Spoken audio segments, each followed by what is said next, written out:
Fala pessoal, sejam bem-vindos ao SEI. Eu sou Thiago Feitosa, professor de Geografia, e a gente agora vai falar sobre a divisão internacional do trabalho.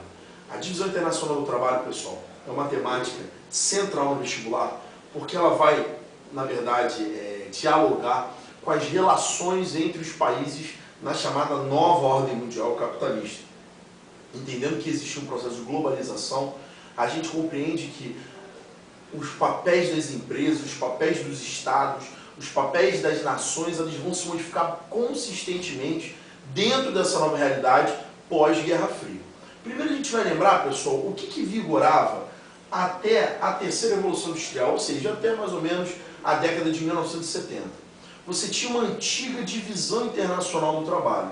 E quando eu falo em divisão internacional do trabalho, eu estou falando dos papéis que esses países, essas nações, vão desempenhar dentro do jogo capitalista internacional. Ou seja, quais funções, quais atividades vão ser destinadas a cada agente. Lembremos que os países ricos eram chamados de desenvolvidos e aqueles mais pobres eram chamados de subdesenvolvidos.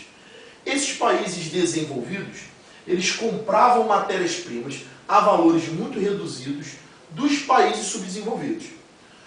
Dentro da sua realidade, socioeconômica e produtiva, eles usavam sua tecnologia para transformar essa matéria-prima em produtos industriais, produtos que tinham maior valor agregado, ou seja, compravam produtos de baixo valor e revendiam produtos de alto valor. Claro que o país subdesenvolvido vai levar desvantagem, porque ele vai estar exportando muito menos do que ele está importando em termos de valor, em termos monetários. Nesse caso, esses países vão contrair déficit, prejuízos nas balanças comerciais e vão requisitar empréstimos aos países desenvolvidos, que são os detentores dos grandes bancos e instituições internacionais, criando uma relação de subordinação. Essa galera, por sua vez, continuando a vender predominantemente matérias-primas, vai acabar se endividando novamente, precisando de mais empréstimo e rolando dívidas externas gigantescas, como é o caso do Brasil e de muitos países da América Latina durante todo o século XX. Quando a gente chega ali, a partir da década de 1970, pessoal, com a terceira revolução, as infovias, os transportes mais modernos, os meios de comunicação muito mais dinâmicos, a gente vai perceber que esses países envolvidos vão ser denominados como centrais, numa nova divisão internacional do trabalho.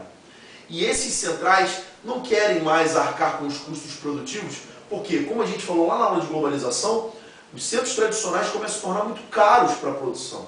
Então essa produção vai ser repassada para os países periféricos, que eram chamados de subdesenvolvidos, mas que agora vão se industrializar.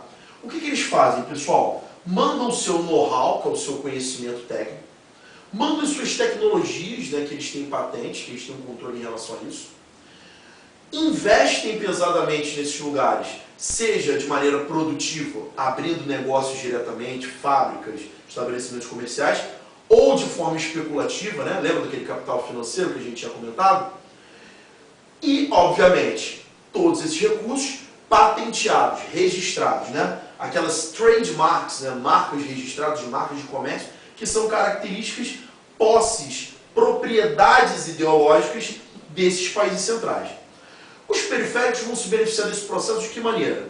Produzindo largamente e fornecendo agora os produtos industriais que o mundo vai consumir.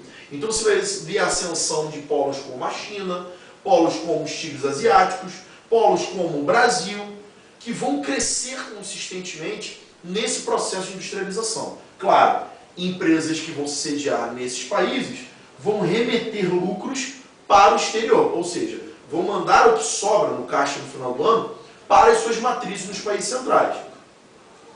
Os royalties são taxas que vão ser pagas por esses países periféricos, pelas empresas que estão nos países periféricos, devido às patentes tecnológicas dos países centrais. Então, como sempre uma porcentagem daquele intelecto que você utiliza que não é seu, ou seja, algum tipo de inovação, de meio de produção que tenha sido criado lá fora, há uma porcentagem que tem que ser pago ao idealizador daquele processo.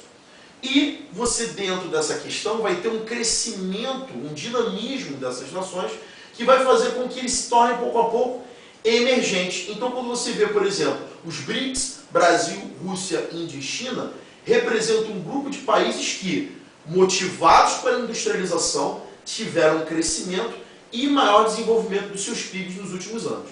Galera, curte lá o nosso vídeo, compartilha e fique com a gente. Um abraço.